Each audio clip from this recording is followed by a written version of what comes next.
Assalamualaikum warahmatullahi wabarakatuh. Selamat datang di podcast Suara Bisnis.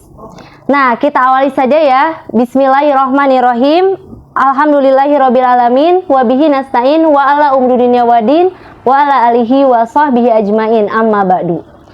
Marilah kita panjatkan puji dan syukur kehadirat Allah yang Maha Ghafur.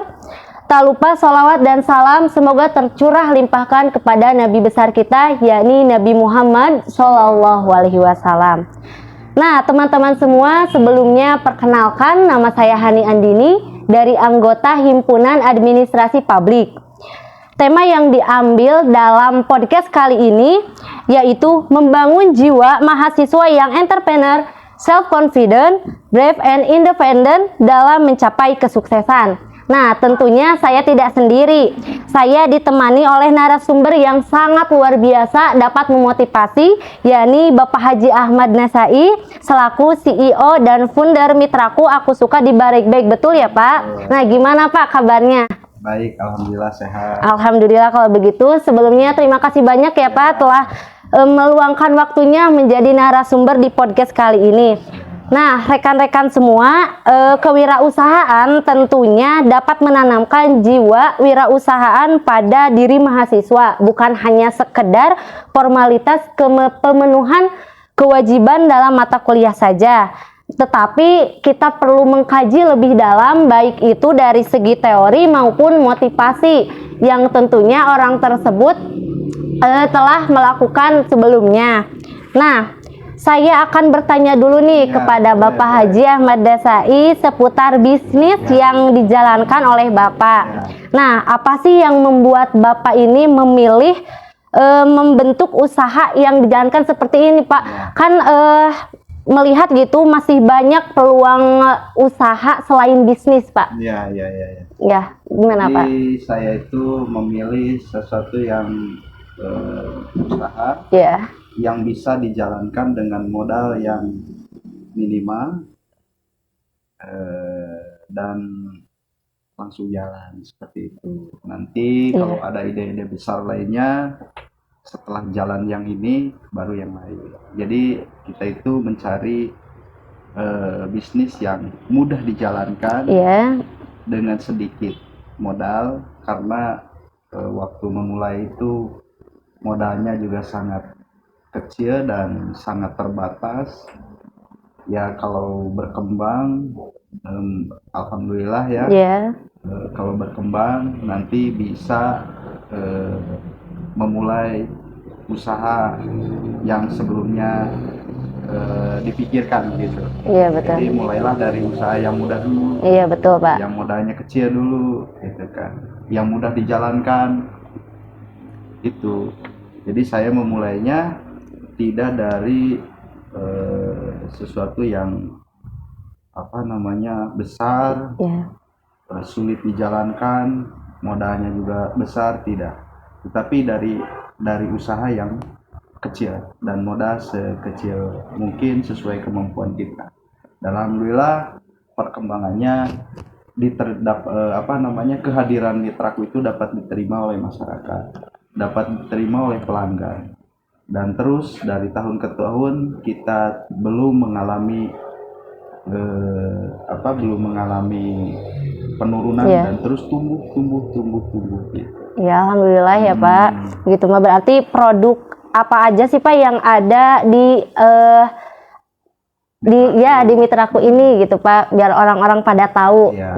Produknya itu basicnya kita main di frozen, di frozen food, main di food stuff, main di food packaging. Food packaging itu adalah jenis yang kita jual gitu ya. Jadi ya kita jual seperti kemasan makanan. Dari A sampai Z kita punya kemasan makanan.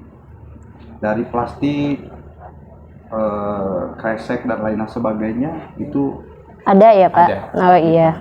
Kalau food stuffnya itu yang biasa dibutuhkan hotel, resto, kafe, Kitchen and Food Street, biasa disingkat Horeca. Oh iya. Seperti itu.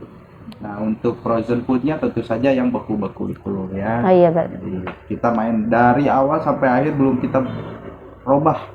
Kalaupun kita nambah segmen bisnis, seperti halnya mitraku punya anak usaha namanya Sukabunga. Iya. Itu Sukabunga untuk melayani customer yang membutuhkan di bidang snack and beverage, Iya. seperti itu. Kalau Sukawangi itu untuk sabun-sabunan misalnya, seperti itu. Jadi kita ada segmen-segmennya seperti itu. Mitraku khusus untuk food packaging dan food staff, seperti itu. Oh, berarti Pak, kan di era kemajuan teknologi ini ya, apakah penjualannya hanya di toko atau ada yang secara lewat online gitu, Pak? Online. Iya. Kita offline dulu. Oh, offline. Jadi online. Ya. Banyak customer kita yang main di online. Nah, yang online itu biasanya untuk kebutuhan itu tadi, dia beli ke mitraku, ya. Yeah. Dia belajar ke mitraku, lalu kemudian dia jual online. Kita bukan tidak terpikir bagaimana membangun sebuah bisnis online, ya. Iya, betul. Ya, bukan tidak terpikir. Saya masih mempertimbangkan sejauh mana efektivitasnya, seperti itu. Nah, tapi di di dalam situasi dan kondisi yang amat cepat berubahnya, kita tetap survive di sini, terus memperbaiki sistem pelayanan dan lain sebagainya. Tapi kita belum sampai ke online, gitu. Karena offline masih sangat tinggi, betul, antusiasmenya. Gitu. Jadi kita itu setiap hari melayani tidak kurang, malah lebih mungkin 560 customer, gitu, dari berbagai wilayah di Ciamis. Bahkan kita kalau Pangandaran itu biasa. Bahkan kita sekarang setelah tahun baru ini kita mendapatkan pelanggan beberapa dari daerah luar Ciamis seperti Majalengka. Oh iya. Itu dikirim seperti itu. Mungkin kedepannya ya Pak, insya Allah akan ada lewat online pasti, gitu ya. Pasti. Biar masyarakat kan bisa mengakses gitu Pak. Kalau ada keperluan tinggal telepon atau ya. Itu kebutuhan. Ya. Itu kebutuhan. Pasti. Iya. Nah, berbicara mengenai mitraku ini ya Pak, gimana sih awal berdirinya gitu Pak? Kisah suksesnya sehingga menjadi sebesar ini, sesukses ini gitu Pak. Biar teman-teman juga tahu gimana prosesnya Bapak. Kalau saya sering kalau disebut sukses itu belum gitu ya. Cuman proses menuju keberhasilan itu ya. Jadi pertanyaan yang bagus ya. Pertanyaan yang bagus. Karena orang seringkali melihat sudah suksesnya aja. Iya betul Pak. Mereka tidak mau mendengar bagaimana dia berkeluh kesah, seperti itu. Nah, saya datang ke Barekbek ini 2018 setelah menikah 1 tahun. Menikah itu 2017. Ketika usia itu waktu mungkin istri saya 23, saya 24 ya. Jadi saya sudah menikah, istri saya juga baru lulus kuliah, dan saya kebetulan waktu itu tidak memiliki tidak mengambil kesempatan untuk berkuliah, seperti itu. Bukan tidak ada kesempatan mungkin ya, bukan tidak ada kesempatan. Kesempatan selalu ada, tapi tidak mengambil kesempatan. Saya kuliahnya secara langsung gitu dengan sama saja gitu kan, sama saja kita butuh proses belajar. Siapa bilang saya tidak kuliah? Saya kuliah langsung dengan realitas ya. Iya betul Pak. Nah, tapi kalau kuliah secara realitas itu belum ada pandu gitu kan. Kalau mau ke mana, kalau kita ke Bandung pakai Maps kan lebih gampang kan? Iya betul. Maps. Kalau saya itu ke Bandung nggak pakai Maps, harus tanya ke sini, kadang sasab kemana kan, seperti itu. Iya betul. Kalian yang kuliah itu kan pakai Maps seperti itu. Pakai Maps. Kalau saya nggak pakai Maps. Nah, seperti itu ya, karena memang map waktu itu belum ditemukan punya seperti itu. Nah, jadi awal berdirinya Mitraku itu 2012. Ya, Saya sudah tinggal di sini di Baregbeg dari 2018 ke 2012, berapa tahun itu? Hampir berarti 6 tahun ya Pak, kurang lebih. Kurang lebih berarti 2018, Iya, 19, 20, 22, paling 4 tahun ya, iya. 4 tahun ya, 4 tahun saya tinggal di Baregbeg dan sempat berusaha di bidang barang bekas juga, tapi mungkin belum ada rezeki di Iya, sana. betul. Saya mengalihkan bisnis saya gitu, mengalihkan fokus bisnis saya ke bidang ini yang sekarang saya geluti ini. 2012 kita memulai dengan modal seadanya 5 juta rupiah saya modal waktu itu. Modalnya itu pinjam. Iya. Pinjam, modalnya itu saya ingat, modal itu pinjam dari bibi saya. Pinjam modal itu dari bibi saya, pinjam, lantas kemudian bibi saya ngomong begini ya, mas saya masih ingat waktu itu. Ulah minjem deh nya, tapi bibi geus teu boga deui duit sebenarnya wayang. Oke, kata saya. Nah, saya selalu ingat waktu itu bagaimana saya memulai usaha. Dua hal yang saya ingat, terbebas dari lapar dan terbebas dari haus. Iya, betul. Jadi itu saja. Saya dari cita-cita yang paling tinggi disederhanakan, sangat sederhanakan. Karena sebelumnya saya gagal terus, bangkrut terus dalam berwirausaha. Sudah buka toko buku, alat tulis dan lain sebagainya, buka kanvas makanan ringan, sudah ke barang bekas, sudah ke perkreditan, saya bangkrut. Tapi sejak saya SD saya sudah memulai kecil-kecilan berdagang. SMP, SMA saya pernah dagang itu, saya ingat di Emper, toko netral itu dagang majalah bekas. Terus di alun-alun juga setiap sore pindah dari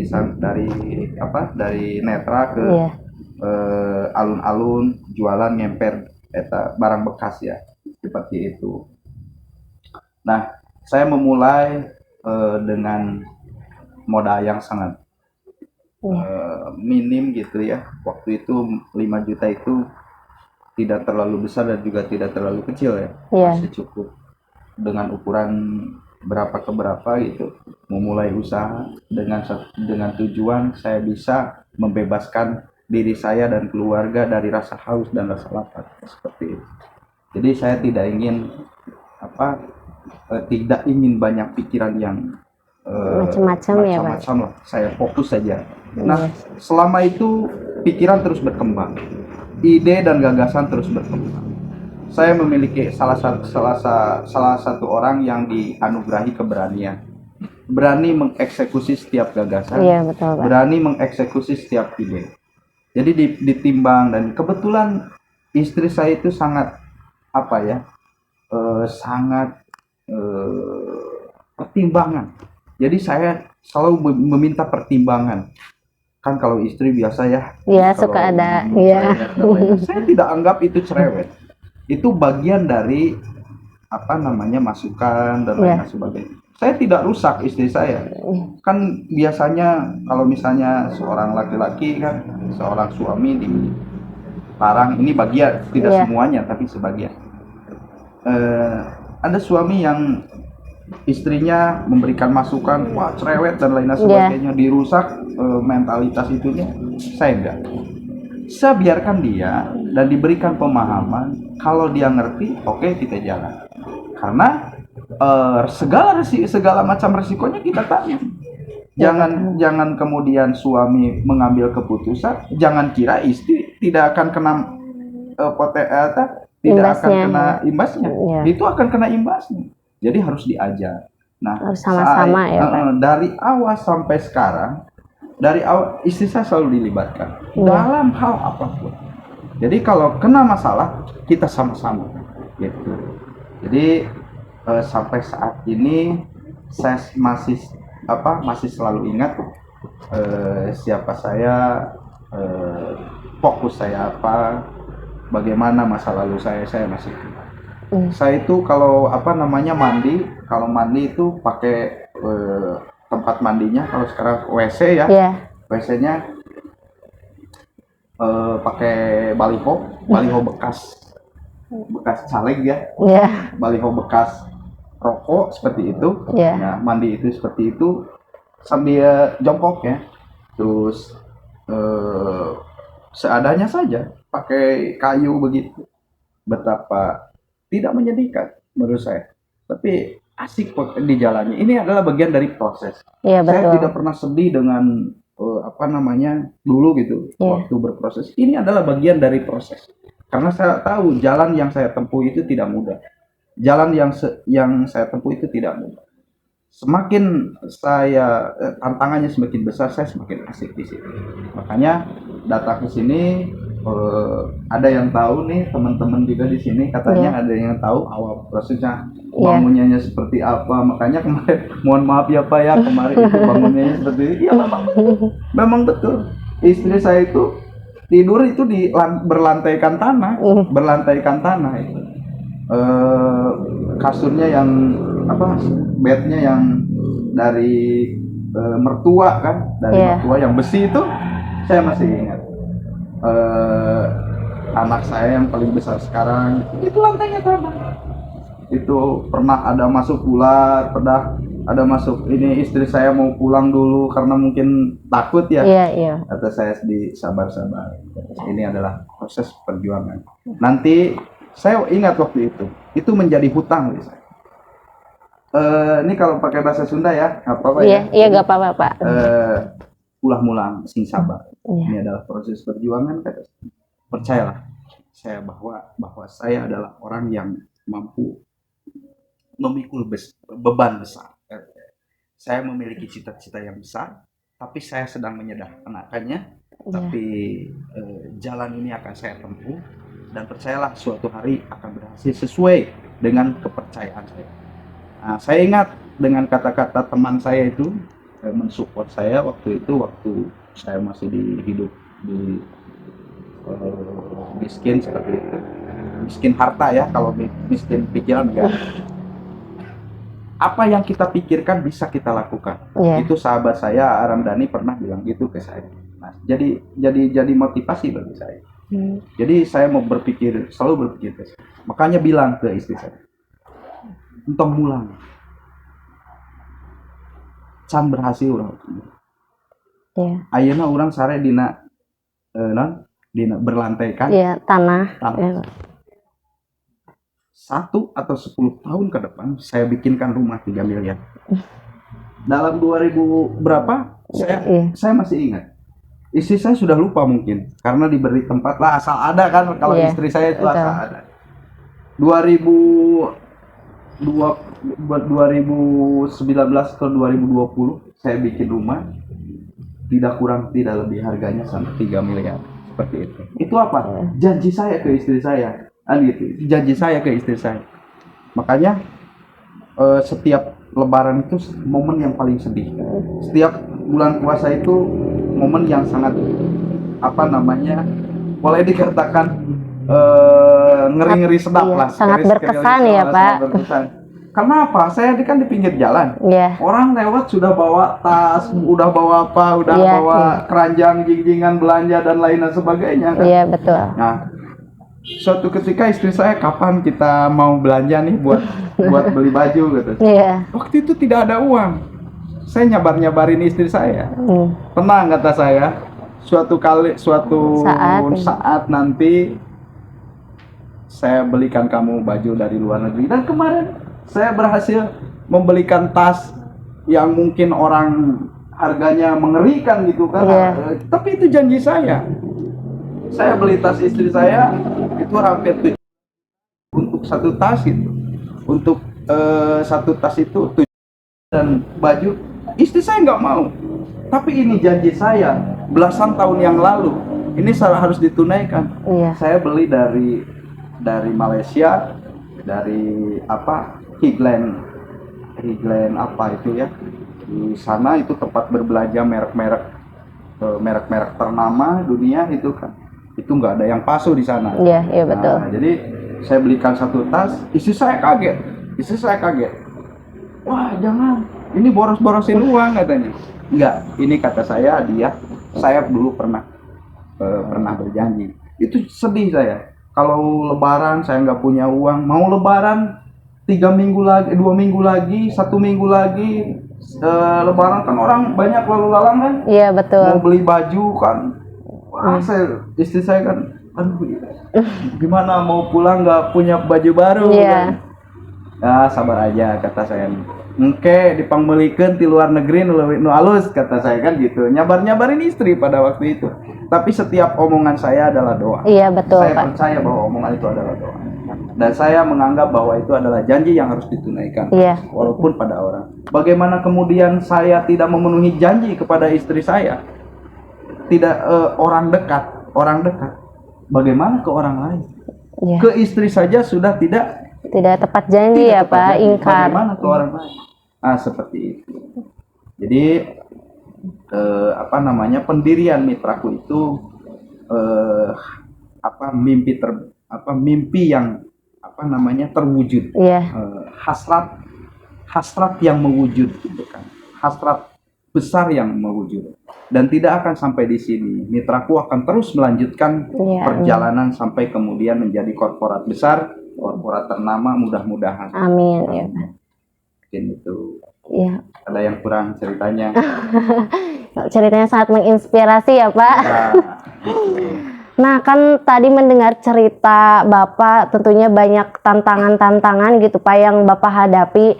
Sedangkan kan kita ya Pak sebagai mahasiswa gitu, kan biasanya kalau mau memulai bisnis terus gagal, nggak mau lagi soalnya gagal gitu Pak. Ada gak sih strategi menurut Bapak ya untuk mengembangkan atau meningkatkan lagi gitu niat si mahasiswa ataupun pemuda yang ingin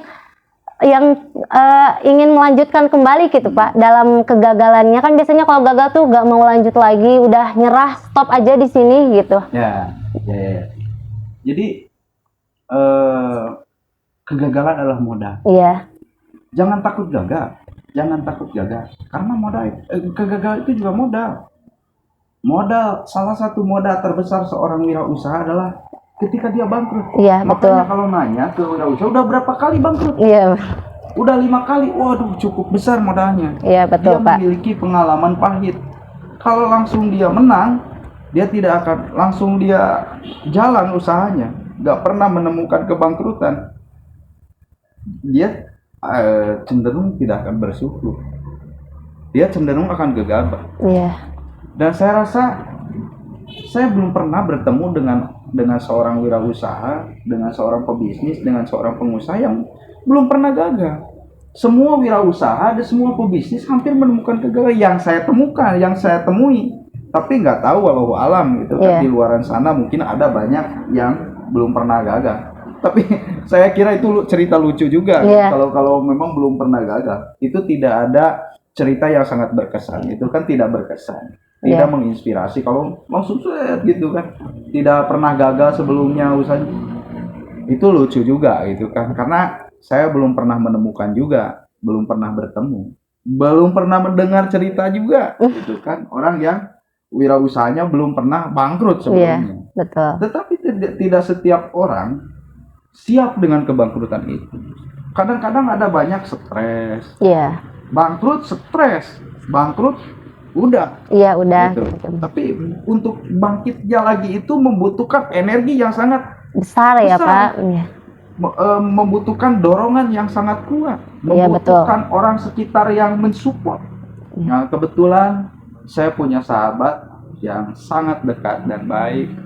Dia mensupport saya, memberikan dorongan, memberikan motivasi, dan melalui malam-malam itu ketika gagal saya tidak pernah kesepian. Jadi penyakit terbesar orang kaya itu kesepian. Iya, betul. Karena apa? Orang lain sungkan ke kita. Mau silaturahmi sungkan, malu dan lain sebagainya. Lagian karena orang kaya juga yang menjaga jarak. Iya, betul Pak. Saya tidak pernah membudayakan. Diajak apapun saya boleh. Tetap berbaur ya Pak. Saya selama punya waktu, selama dengan bergaul dengan siapa saja, arek ngobrol nu kumaha wae oge, arek ngobrol na A, arek ngobrol na lu tengah, arek lurus siap di layanan. Gitu siap. kan? Siap mendengarkan, siap kumaha wae oge. Iya, Tara ngobrol jeung masyarakat anu awam, tara ngobrol masa anu luhur-luhur gitu kan. Disesuaikan. Iya, sesuai tingkatan ya Pak, gitu. Seperti itu. Jadi pesan saya kepada anak muda gitu ya Pak, iya. Kaula muda untuk memulai, kalau mau berbisnis, kalau mau berwirausaha, mulai, jangan banyak berpikir, mulai saja. Nanti apa namanya, pemikiran, ide, gagasan, modal, jalan itu akan ditemukan sambil berjalan. Kalau kita menunggu itu tidak akan jalan. Iya betul. Akan stuck di situ saja ya Pak. Di situ saja seperti itu. Ya. Mungkin kan Pak tadi banyak faktor gitu ya Pak, dari beberapa faktor yang mempengaruhi. Salah satunya kan ada itu faktor pesaing ya Pak, pasti banyak, apalagi yang bisnisnya pasti banyak ya yang sama kayak gini gitu ta. Bapak sendiri mengatasi hal tersebut agar mitraku ini lebih menonjol gitu Pak daripada yang lain gitu, gimana sih gitu? Ada gak strategi ataupun apapun itu? Karena itu mah anugerah ya. Ini aja kata saya, kan kemarin ditanya kenapa saya itu podcastnya ke saya, kan banyak yang lebih sukses dari saya. Kalau urusan populer lebih banyak yang populer dari saya, saya banyak yang, tetapi karena itulah mungkin saya ada di harinya, jadi ke aya dina poena mencek semuanya, aya dina poena aya ke ngangin sebenarnya, karena daun ngora, nah seperti itulah. Mungkin saya memang menyadari saya juga tidak terlalu pintar, tidak terlalu tidak terlalu cerdas atau apapun lah, tidak ada keistimewaan tersendiri di dalam ini saya itu. Tapi mungkin ini adalah harinya, harinya. Nah, untuk itu tadi mitraku bagaimana kemudian bisa lebih menonjol. Iya betul. Dan seperti itu memang ada caranya. Ada caranya. Bagaimana memunculkan brand seperti itu. Kita nggak pernah ya nempel. Itu nempel itu apa? Muncul zaman nama nempel keren itu. Itu ya menempel lah ke orang lain enggak? Pansos kan? Pansos nggak pernah kita pansos itu apa? Nggak pernah. Atau membuat satu hal yang blunder, membuat satu hal yang supaya dikenal itu memunculkan apa gitu ya, kegaduhan dan itu nggak pernah. Kita berjalan saja sesuai dengan visi misi kita gitu kan. Nah, ada beberapa cara, salah satunya untuk dibicarakan dari mulut ke mulut. Dengan sesuatu yang real. Sesuai dengan yang ada ya Pak, gitu. Sesuai realitasnya, tidak dilebih-lebihkan gitu kan, tidak dilebih-lebihkan. Tapi bagaimana kemudian kita banyak diceritakan dari mulut ke mulut, karena kita fokus membangun diri, menjawab setiap keinginan pelanggan. Betul. Menjawab setiap keinginan pelanggan, selalu merespon setiap kebutuhan seperti itu. Jadi kenapa kita jadi bahan pembicaraan? Kenapa brand kita naik? Kenapa kita populer? Padahal kita bukan yang terbesar. Kalau di Ciamis mungkin kalau di Ciamis itu karena mitraku itu hanya beberapa yang tidak tergabung dalam kemitraku. Banyak juga yang mengawali karirnya, perdagangannya diawali dengan mitraku. Betul Pak. Bahkan hari kemarin, hari Selasa, ada rekan baru kita juga yang membuka baru. Hari ini juga ada gitu hari ini. Jadi hampir tiap bulan adalah 1, 2 gitu kan yang buka baru gitu kan. Itu mitraku selalu mendampingi mereka yang membuka baru. Kita tidak takut banyak pesaing, kita tidak takut dengan persaingan ke depannya, enggak. Karena kita memang punya plan ke depan gitu, punya plan ke depan bagaimana mitraku dijalankan, arahnya kemana, akan jadi apa ke depan 5 tahun ke depan itu sudah ada. Kan? Jadi kecil lah orang yang takut dengan persaingan. Iya betul. Karena menurut saya daripada habis rezeki, malah kita akan habis umur. Iya betul Pak. Betul nggak? Iya. Daripada habis rezekinya, malahan kita akan habis umur. Jadi akan lebih cepat habis umur daripada habis rezeki. Makanya jangan takut. Yeah. Jadi rezeki itu tinggal kita jemput setiap harinya. Jemputnya pakai apa? Kamu mau bawa sekop kah? Gitu kan? Iya. Mau bawa kontainer kah? Yeah. Mau bawa apa itu ya? Jadi tinggal sekop, tinggal bawa gali mobil sendiri atau ya, apalah Pak. ya. Itu urusannya tinggal begitu. Jadi menurut saya ini mungkin agak kontroversi juga. Iya betul. Tapi saya pikir rezeki mah geus dipincukan, sebenarnya geus dipincukan. Agak harus bukan dipatahkan. Mencoba saya mencari jawabannya, apa benar rezeki itu geus dipincukan? Apa memang Tuhan itu atau Allah itu memberikan rezeki tiada terbatas kepada seseorangnya, tetapi kemampuan seseorang untuk mengambil rezeki tersebut, nah itu yang dipertanyakan. Iya betul. Itu tadi bawa sekop, bawa mobil, bawa kontainer atau bawa apa itu kan untuk mengambil rezeki, kan rezeki sudah disediakan. Iya betul. Tinggal kitanya ya Pak.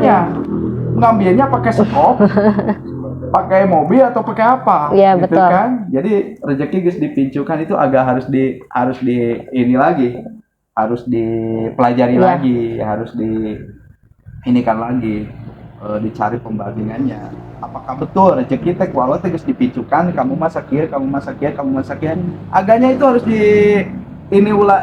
dikaji ulang lagi betul. lah gitu, harus dikaji ulang lagi. Nah, saya kan selalu begitu kan.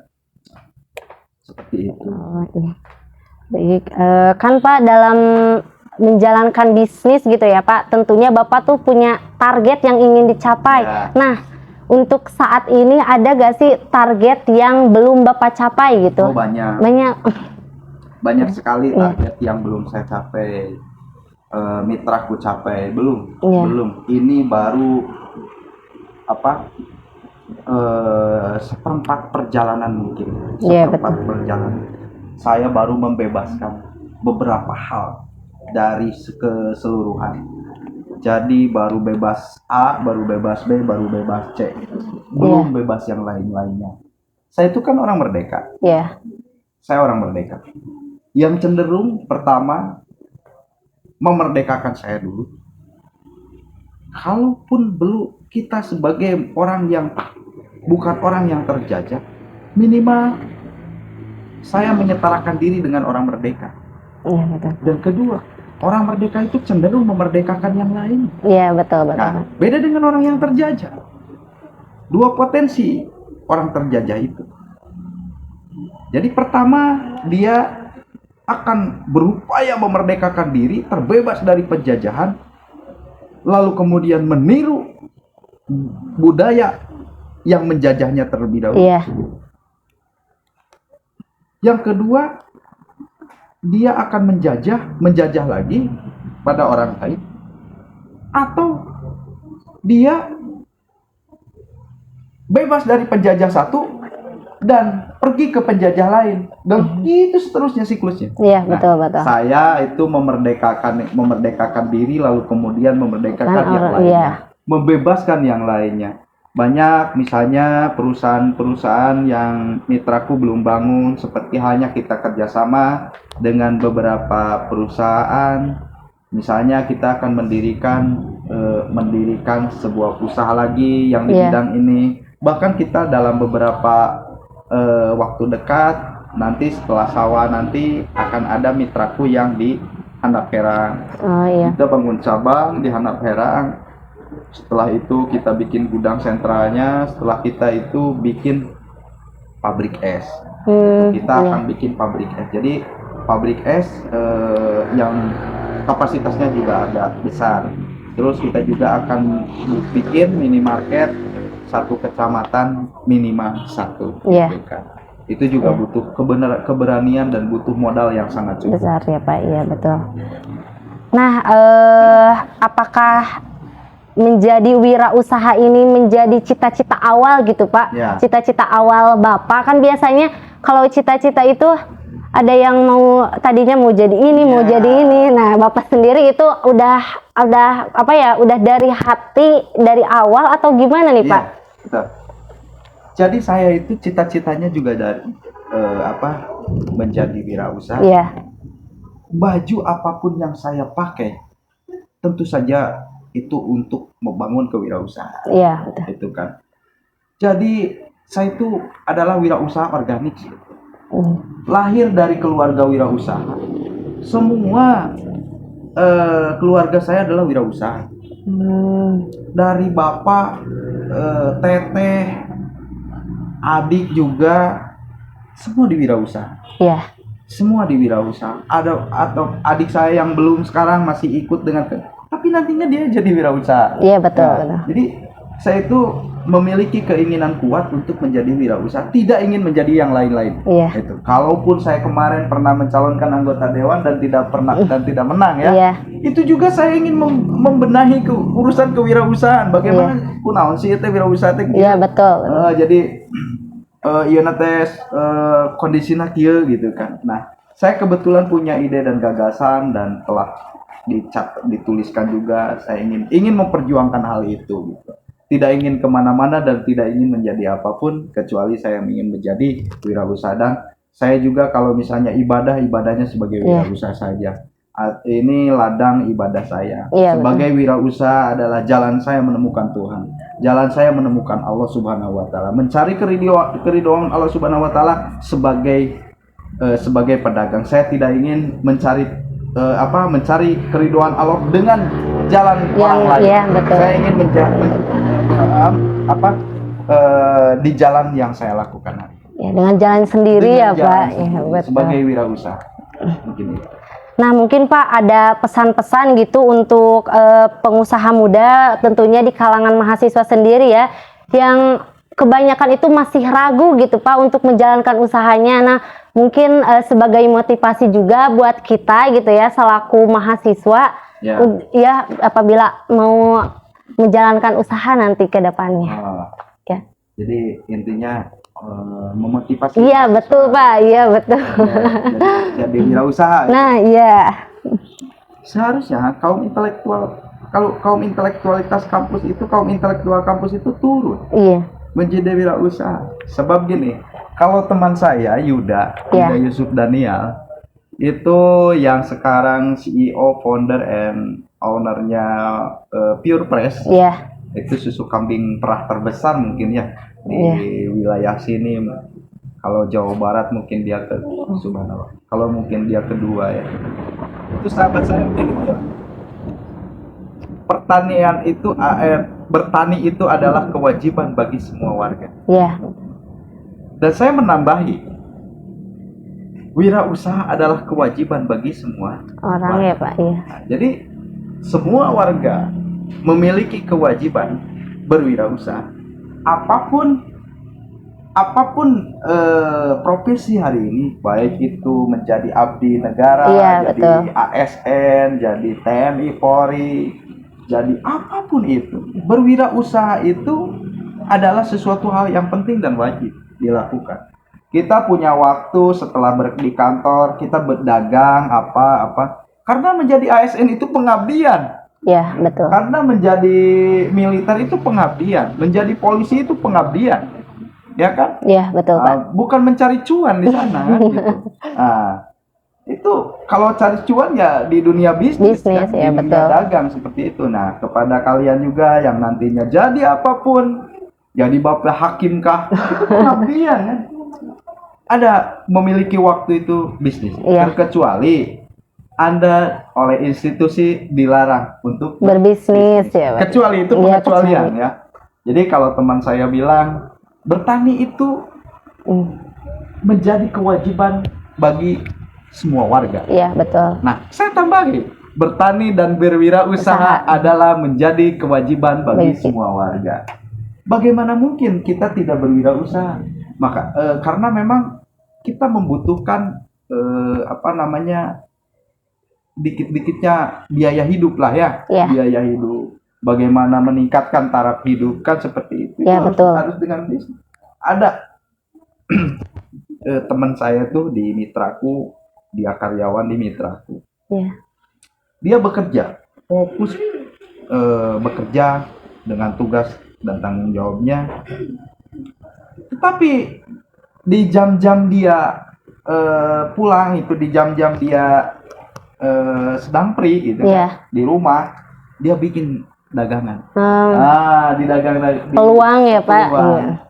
Itu penghasilannya hampir sama loh dengan dia bekerja gitu kan, dia jualan gitu kan. Iya, betul. Itu bagus menurut saya. Saya tidak pernah melarang mereka. Karena saya pernah begini ke karyawan saya. Jadi kalau kamu lulusan SMA, disinilah kamu perguruan tingginya. Iya, betul. Kalau kamu kalau kamu SMP, disinilah SMA. Kalau kamu perguruan tinggi, sudah di PT, sudah lulus kuliah, kemudian pengabdiannya di sini. Seperti itu kata saya. Kamu pengabdiannya di sini. Seperti itu. Nah, jadi untuk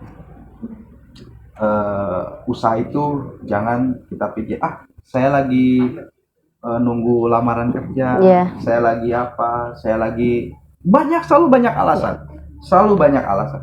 Nah, alasan-alasan itulah yang menjadi hambatan ya Pak. Iya, betul. Seseorang untuk berwirausaha. Jadi mulailah berwirausaha. Kedepannya kita mau jadi apa? Mau jadi pramugari kah? Mau jadi apa? Suatu bisnis bisa didelegasikan sama orang lain pengelolaannya seperti itu. Kita hanya memproduksi ide dan gagasan seperti itu. Orang lain kemudian mengeksekusi atas ide dan gagasan. Tetapi kita juga harus menjadi pelaku dan turun langsung agar kemudian ide dan gagasan yang dieksekusi kita juga mengeksekusi bersama orang lain. Kita juga bisa merawat itu semua agar sukses di kemudian hari. Nah, seperti itu. Jadi harus pintar-pintar cari peluang ya Pak. Ya, gitu. Betul gitu. Peluang selalu ada. Iya, betul. Nah, Bapak baik, terima kasih, penjelasannya sangat luar biasa ya Pak. Semoga kita semua dapat menjadikannya sebagai motivasi serta pelajaran untuk kedepannya ya Pak. Nah, buat teman-teman yang butuh produk ya Pak, berupa tadi kebutuhan sehari-hari mungkin ya Pak. Bahan untuk kafe. Iya, betul. Hotel, resto. Untuk di dapur juga. Ada ya Pak, lengkap. Pedagang kaki lima. Ada di sini. Ada di sininya teman-teman ya, bisa datang ke sini ya Pak dengan harga yang terjangkau insya Allah gitu Pak. Nah, baik, terima kasih Bapak ya telah meluangkan waktunya dan penjelasannya. Nah, rekan-rekan semua, mungkin sekian ya bincang-bincang pada podcast kali ini. Saya ucapkan terima kasih. Wabillahi taufiq wal hidayah. Wassalamualaikum warahmatullahi wabarakatuh.